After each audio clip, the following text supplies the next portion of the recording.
안녕하세요. 상생방송 서포터즈 5기 윤서윤입니다. 지금부터 음양오행과 오방색 그리고 한복에 대하여 발표하도록 하겠습니다. 저번주 특강에서 우리는 음양오행에 대한 내용을 공부를 했는데요. 음양오행을 우리 주위에서 쉽게 접할 수 있습니다.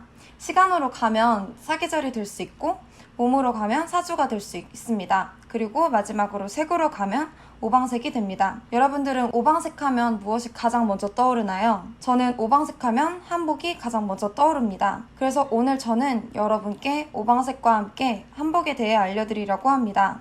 먼저 오방색에 대하여 간단하게 이야기를 해드리려고 해요. 오방색은 청, 적, 황, 백, 흑으로 이루어져 있습니다. 먼저 청색은 봄에 피어오르는 새싹 같은 강한 생명력인 목 기운을 상징하고, 적색은 남쪽의 붉은 태양처럼 왕성함을 나타내는 화를 상징합니다. 황색은 흙처럼 만물이 성장할 수 있게 하는 힘인 토를 상징하며, 흰색은 순수함과 단단함을 나타내는 금을 상징하고, 마지막으로 흑색은 모든 것을 끌어안고 포용함을 나타내는 수를 상징합니다. 그리고 이 오방색은 서로에게 영향을 주며 총 10가지로 나뉘게 됩니다. 이러한 색을 바탕으로 우리의 한복이 발전되게 됩니다.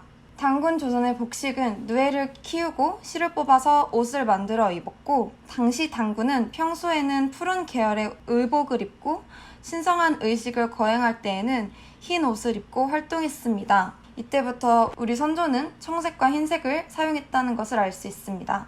그리고 고구려 때의 복식은 비단은 고구려의 상징이었습니다. 그 이유는 중국에서는 우리의 이런 비단을 좀 대중화가 되어 있지 않고 특수한 신분인 사람들만 입었지만, 고구려 시대 때는 고구려 비단이 매우 대중화되었기 때문입니다.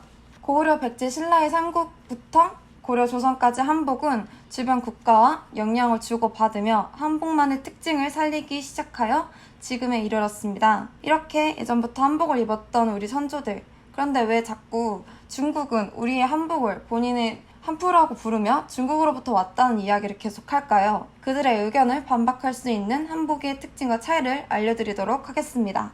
첫 번째, 복장의 피스가 다르다. 한복은 바지, 저고리, 속옷, 치마 등 피스가 굉장히 많고 섬세한 반면, 중국의 의상은 천을 통째로 입는 형식이었어요. 한복은 피스가 많을 뿐만 아니라 바느질도 매우 꼼꼼하고 저고리의 깃을 매번 교체했다고 합니다. 두 번째로는 복장의 형태. 중국과 일본의 복식은 직선적이며 체형과 움직임을 돋보이게 했다면, 한복은 움직임이 드러나지 않고 곡선적이며 풍성한 것이 특징이었고 옷의 움직임에 자연스러웠다는 것입니다. 마지막으로 오방색의 차별. 중국은 황, 적, 청, 흑, 백 순으로 차별을 두고 있습니다. 그래서 당시 중국의 황제는 황색의 옷을 주로 입었고, 흑색과 백색은 귀신과 관련되어 있다며 절대적으로 피했습니다. 여기서 드는 의문. 사극 드라마를 보면 왕은 항상 붉은 옷을 입고 있었고 그 신하들은 푸른 옷을 입고 있었는데, 그러면 우리도 색상의 차별이 있었던 것 아닌가요? 라는 생각을 분명 들 거라고 저는 생각을 해요. 당시 불교와 유교가 들어오면서 색상을 통해 차별이 아닌 단지 그냥 구분을 두었을 뿐입니다. 그래서 어떤 색은 피하고 어떤 색은 선호하는 것이 아니라 모든 색을 조화롭게 사용했다는 것을 우리는 색동저고리나 혹은 처용무 복식과 오방색 주머니에서 우리는 찾아볼 수 있습니다. 그렇다면 왜 중국은 우리의 한복이 왜 중국에서부터 왔다고 하는 것일까요? 옷은 지금까지도 유행을 타잖아요? 분명 그때 당시에도 옷은 매우 유행이 탔다는 것입니다.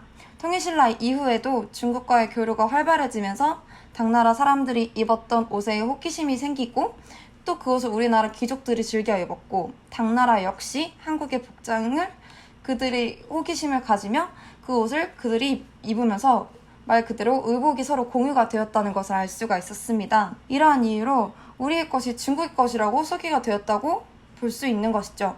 그러면 지금까지 제가 이런 한복의 특징과, 그리고 왜 중국에서는 우리의 한복을 본인으로부터 왔다고 말을 하는지에 대해서 말씀을 드렸는데요. 여러분, 한복을 한번 정의를 하라고 만약에 여러분들께 부탁을 한다면 어떻게 정의하실 수 있나요? 저는 한복을 정의하라고 했을 때 그냥 한국의 복장이라고밖에 솔직히 정의가 안 됐던 것 같아요. 하지만 이렇게 단순하게 우리가 주장하지 말고 지금까지 제가 여러분들께 알려드렸던 한복에 대한 특징에 대해서 이야기를 하고, 그리고 이러한 이유 때문에 한복은 우리의 것이다 라고 당당하게 말할 수 있는 그런 국민이 되었으면 좋겠습니다. 지금까지 상생방송 서포터즈 5기 윤서연이었습니다. 감사합니다.